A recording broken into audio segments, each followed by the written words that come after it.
Jonathan, when I say the word brand, what's the very first word that comes to mind for you? Niche. Oh, nice. Yeah. I like that answer. So what I wanted to do today is spend a little bit of time talking about the difference between quote unquote cosmetic branding and quote unquote strategic branding. And as I was preparing the outline for this episode, I actually kind of came to a realization that there's almost a spectrum of cosmetic to strategic that a really good brand should kind of hit a lot of different points on the spectrum. So today I want to talk through what some of the more cosmetic elements of a brand are and what some of the more strategic elements of a brand are. Are you in? Let's go. I'm Eric Ressler. I'm Jonathan Hicken. And this is Designing Tomorrow.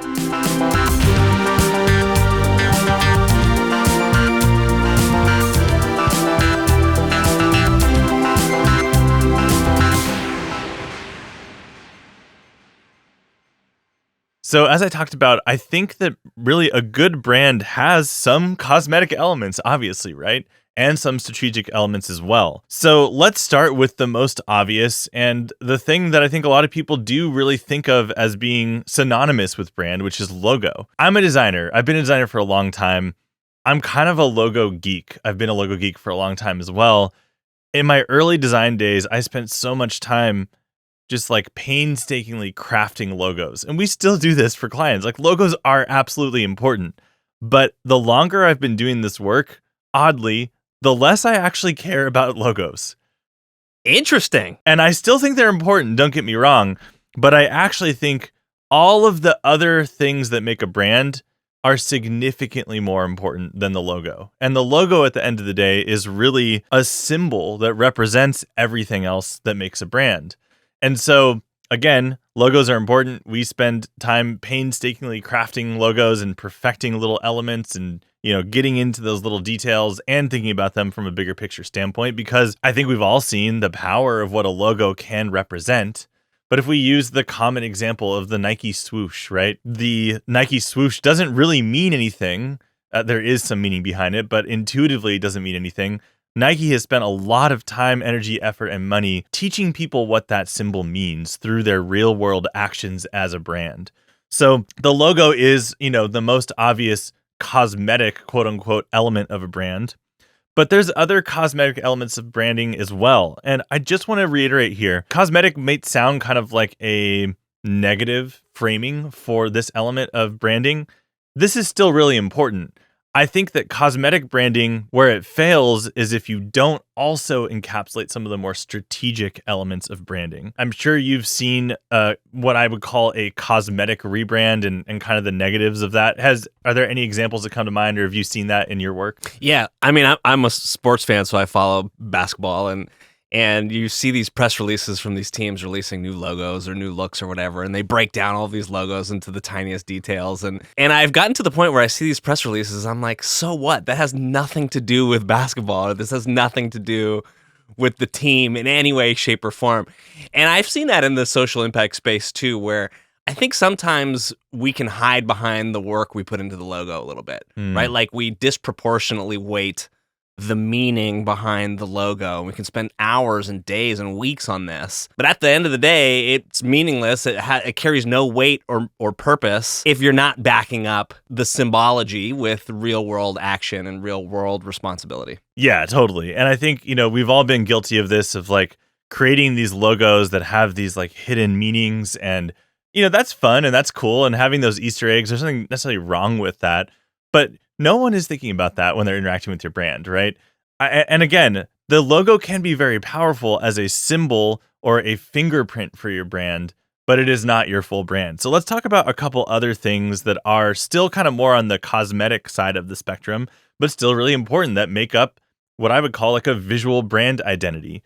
These are things like your colors or your color palette. A lot of brands, and this is a good strategy if you can do it, really lean in on owning one single color and becoming very well known for that color.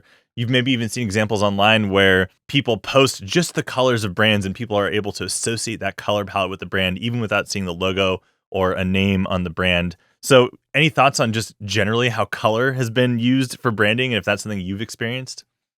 Look, I think for most of us listening to this, the conversation about color or owning a color is probably out of reach, right? In terms of the size of our organization or becoming a household name. So there is a part of me as an executive director that like I'm already starting to think to myself, does this really matter, right? When it comes to even the elements of cosmetic branding that are important, which I acknowledge that they are.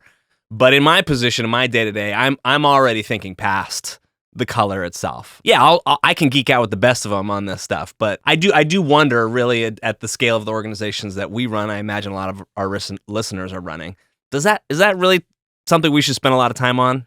I think yes and no, right? Like, so I think after doing this work for a long time, what I've learned is that all of these elements matter, but none of them matter in a silo, right? It's kind of like the package is what matters. So we've built a lot of brands and a lot of visual identity systems for brands, and color specifically and logo and some of these other elements that we'll get to that are more on the cosmetic side of the spectrum, they do matter in a subconscious way, right? Even in, brand recognition, starting to like teach your audience, hey, when we use this logo, when we use these colors and some of these other elements that we'll get to in a minute in a consistent way, you're starting to create some level of consistency that people can start to expect and associate with your brand. And that consistency starts to build credibility and a reputation for your brand. Again, only when they're backed up by other real world actions that you're taking and coming through on your brand promise.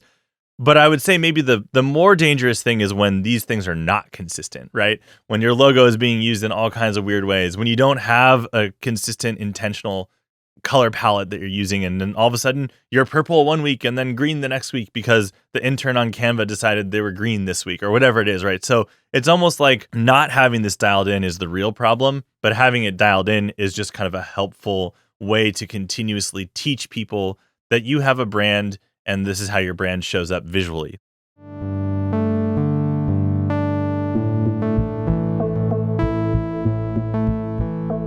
What I'm going to kind of describe this next package is like the visual expression of the brand. These are things like imagery, photography that you use, graphics, illustrations, icons, collages, any kind of visual expression or extension of the brand, patterns, diagrams even.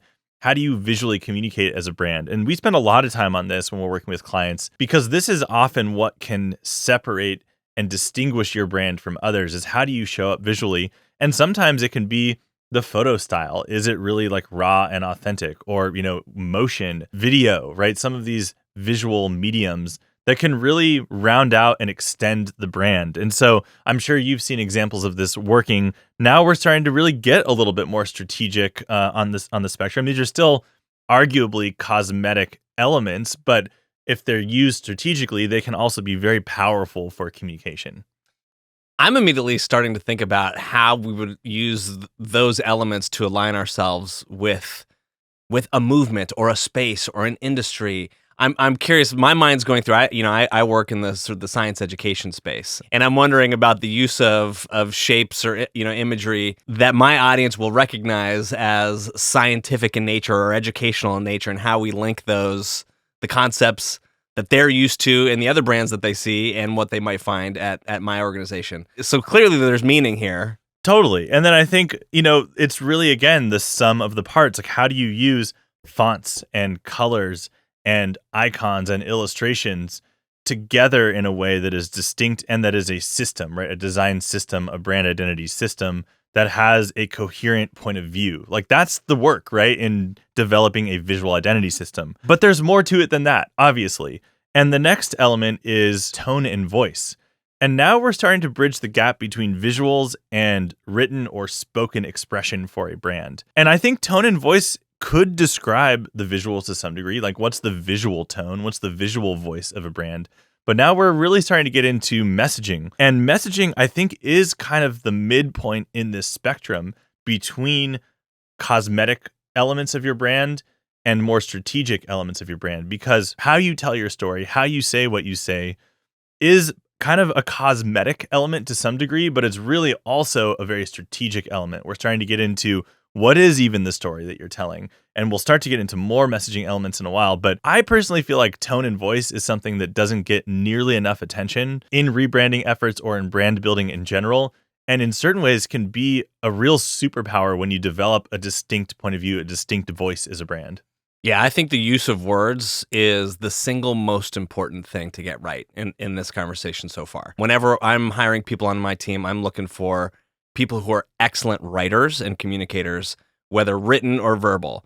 So I'm right there with you. I mean, I think this is something that you got to nail. This conversation, Eric, is making me think about like fiction authors, right? And we think about like as readers, do we read books because we care about characters or we care about plot or we care about how the author writes these different elements that we connect to? So I wonder, like, does the same thing happen for audiences of social impact brands? Some audiences are paying more attention to the visual brand. Some audiences are paying more attention to the tone. And maybe is that attracting certain support or not? Well, I think we all learn differently and we all have different tendencies around what like captures attention for us. Like some people are much more visually inclined. Like I'm a very visually inclined person. So what tends to catch my attention is some kind of distinct, interesting, unique visual that like hooks me in, right? But I'm also like a huge reader and I spend a lot of time writing, a lot of time reading. And so a lot of times I feel like the personality of a brand really comes through in the words, in the written word, in the spoken word, through video. But, it really just depends, right? There's no one way of doing this. We've built brands that have a very bold visual aesthetic as a strategic, intentional choice. And then that gets paired with really bold copy to really just like drive that point home. And then other times you can go really bold or in one direction visually, but then kind of balance that with the counterpoint on the written side of things. So there's a whole way of mixing these ingredients together.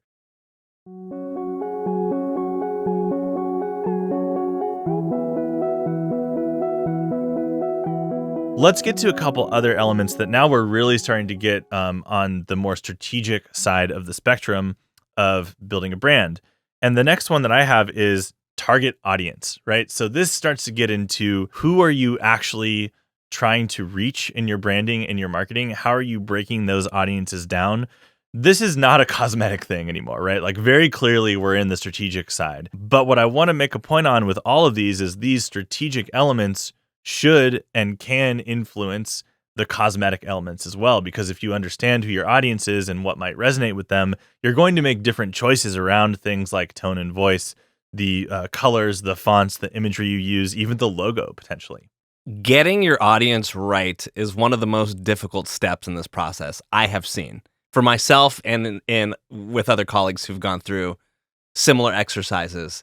And my advice here is if you think you've gotten your audience targeted, get it one step narrower, go one step deeper.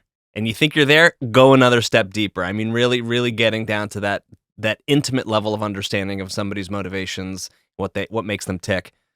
You got to get that nailed. And so I'm glad to hear that you're bringing this up as a key pillar of the strategic branding. Yeah. And I mean, just to add on to that, we're talking about this in order of most cosmetic to least cosmetic. And when we actually do branding work for clients and especially rebrands, target audience is one of the very first things we do. It's very preliminary in our work because if we don't have a clear sense of the audience, how can we make strategic or creative decisions at all, right? So that's definitely an early one.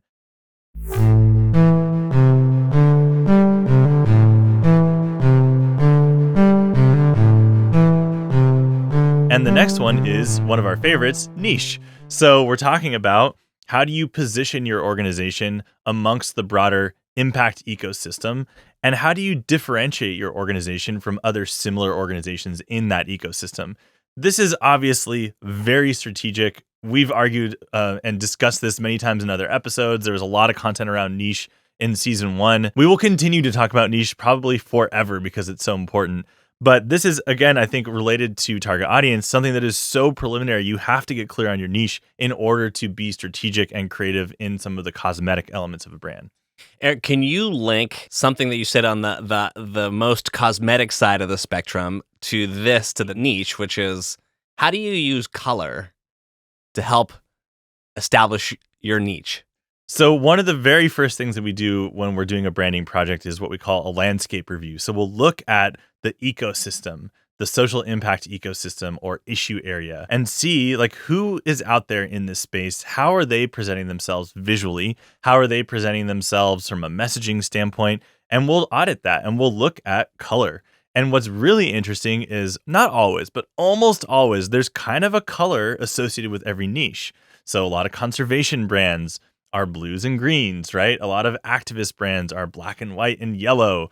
So there's some amount of space branding when it comes to color, even typography, tone, like a lot of these more quote unquote cosmetic elements of branding. One of the things we're doing is we're looking at, again, with regards to differentiation, how can we create a brand that is memorable and distinct within that niche? And so we're often making kind of contradictory color choices, sometimes contradictory font choices, or even messaging choices to help our clients really stand out. Now, of course, you don't want to stand out in a bad way or a way that feels not in alignment with the work that you're doing or the niche that you're in. So there's a balance that has to be struck there. But that's just one small example of how we connect something like niche into one of the more cosmetic elements of branding.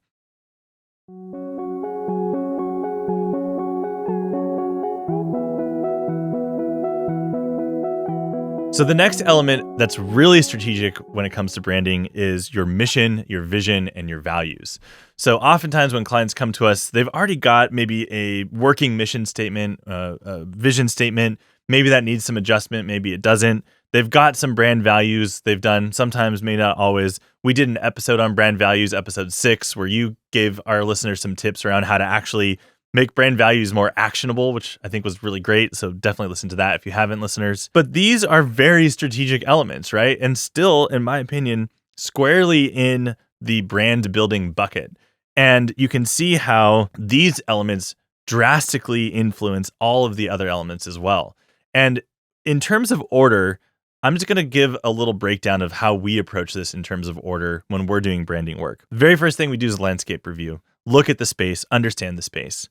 We do a bunch of discovery work alongside that, but I want to keep it to these points in this episode. Then we start to look at things like mission, vision, values, and niche, kind of in parallel because they're so synergistic with one another. And we'll look at, is there a clearly defined niche for this organization? Do they have a clear position? Have they figured out how to articulate their differentiation? Do they have an operating model or an approach that's distinct and unique? And does that influence the mission and the vision? Does that influence the values? So these are some of the core things that we'll do early on. Alongside that, we'll also do all of this target audience work to figure out, well, given our decisions that we've made here are the audiences that we know we need to reach in order to realize that mission, realize that vision. And then we start to kind of expand off of that into developing some of the more quote unquote creative all the way through cosmetic work, such as brand story, messaging, tone and voice, and then getting all the way back to imagery, fonts, colors, and logo. A lot of the cosmetic stuff is branching off of these deeper strategic pillars that we're establishing up front. I know we've done some branding work together. You've done some branding work outside of the work we've done together. How does this all track with your experience? I'm sure you've had a few different experiences with rebrands.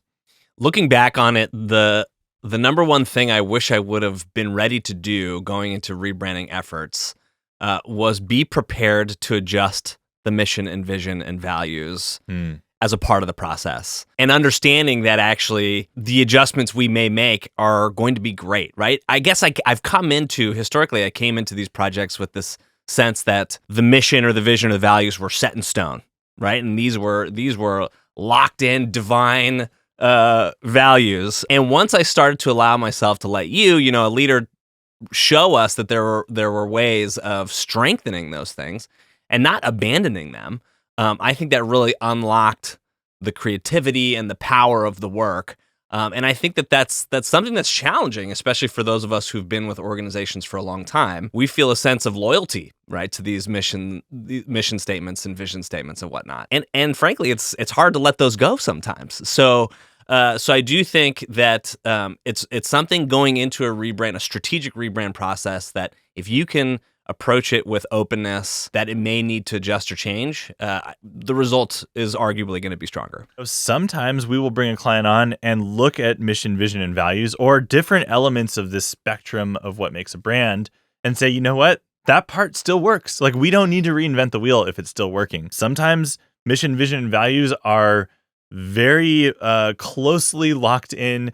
It requires like a ton of like board approval and all kinds of community stakeholder input to change those things. And we say, like, what's the pros and cons of doing that? Is that worth, at this point, given where you are as an organization, going through that? And sometimes the answer is absolutely yes. And sometimes the answer is, you know what? There's still a lot of really good branding work that can be done without touching mission, vision, or values. This happens all the time with logos. People get very attached to logos. Logos, again, are symbols that represent an organization and how they've shown up in the world. And so we will absolutely redesign logos all the time. We do that, but all the time we don't, right? And we look at all these other elements and we can still do extremely effective strategic rebranding, even reinventing the visual identity system, but keeping that logo, or maybe doing a very slight refresh on that logo that is very subtle and doesn't like really like rock the boat too much for the community. So there's not any one right way to do that. A couple other things to just talk about is, when you're thinking about doing a rebrand, do you necessarily need to hit every point on this spectrum? Not necessarily, right? I think the best rebrands often are hitting all points on the spectrum. Should you ever do just a cosmetic rebrand? Not so much, in my opinion. Every once in a while, if everything happens to be great, except the brand's just looking kind of a little dusty and kind of out of style, maybe there's some edge cases where a slight refresh, but you don't really rethink things deeply, makes sense. I don't really see that all that much. I think on the flip side, though, there are times where you can rethink some of the strategic elements of branding that don't necessarily mean you have to redo some of the more quote unquote cosmetic side of the rebrand. So you can do things like change your niche and your vision and your mission and redo some of your messaging, but keep your visual identity system if it still feels like it's appropriate and it still works. So there's not only one way to do this. Any other big takeaways for you on this one? I love the idea of thinking about branding on a spectrum and going into a process understanding that this is a set of tools in the tool belt, and we may need to lean on one more than another, depending on where your organization is, or how mature it is, or how far along it is, or how big of a pivot you might be setting yourself up for. That's really helpful, because I know the work that we've done together for example, at the Santa Cruz Museum of Art and History, we didn't change the logo. If anything, you and Cosmic help us take that logo and actually supercharge it so that it was even more effective in all of our assets and all of our language. So that's an example I've gone through. And in other cases, like you said, it was almost purely cosmetic with some underlying strategic shifts for the team and how we talked about the story and how we talked about the brand message. So thank you for proposing this as a spectrum, because I think sometimes we put these into these stark buckets, and that can narrow the scope of how we think about the project. Yeah, well, I think this kind of cosmetic / strategic dichotomy was actually an idea that you brought up in one of our earlier episodes, and it got me thinking about like, hey, there's something to this. Let's kind of unpack this in a little bit more detail. So I think we'll call it a day on that one. All right, sounds good. Thanks, Eric. Thanks, Jonathan. If you enjoyed today's video, please be sure to hit like and subscribe, or even leave us a comment. It really helps. Thank you. And thank you for all that you do for your cause and for being part of the movement to move humanity and the planet forward.